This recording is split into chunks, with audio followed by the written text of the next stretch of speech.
Authority local forecast. Like we mentioned earlier in the broadcast, having fantastic weather for this time of year. Yes, we have a bit of a chill going on into this evening. Hopefully you're staying nice and bundled up as we take a look at your RV World of Yuma sky cam. You got the bright lights of the city of Yuma in view there. Here's what else we got in view as far as your satellite radar is kind of going here. You can see everything pretty much in the clear. That clear expanse indicative of high pressure.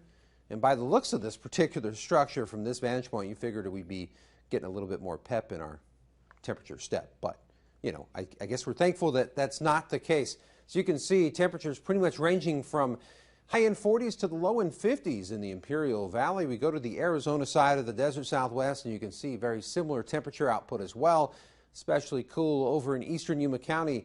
Welton, Tacna getting around the high end 40s range of things. Now, here's what we're looking at further to the Pacific Northwest.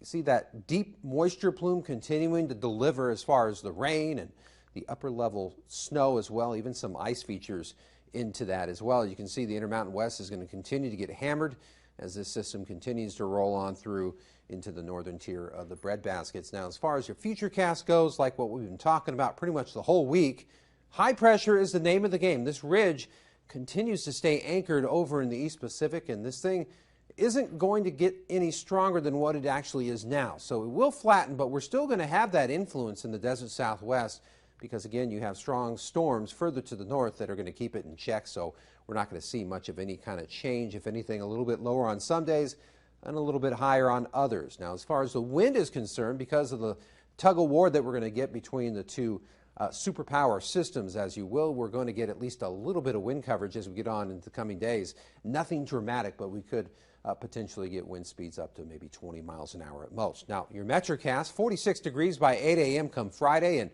as we get on into the rest of the day, we sail on into the weekend. We're going to be sailing in style, weather-wise at least, so things going to be looking pretty nice, and we'll keep it in the clear as we get on into the evening time.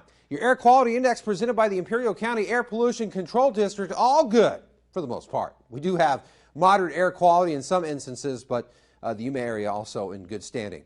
Here's a look at your Yuma International Airport extended forecast. You can see that the winds will definitely play a little bit of a factor in our weather from the end of the weekend on to the beginning of next week. But as you notice, temperature is not really going to change all that much. So we're certainly excited for that and a little bit less wind coverage in the Imperial Valley as well.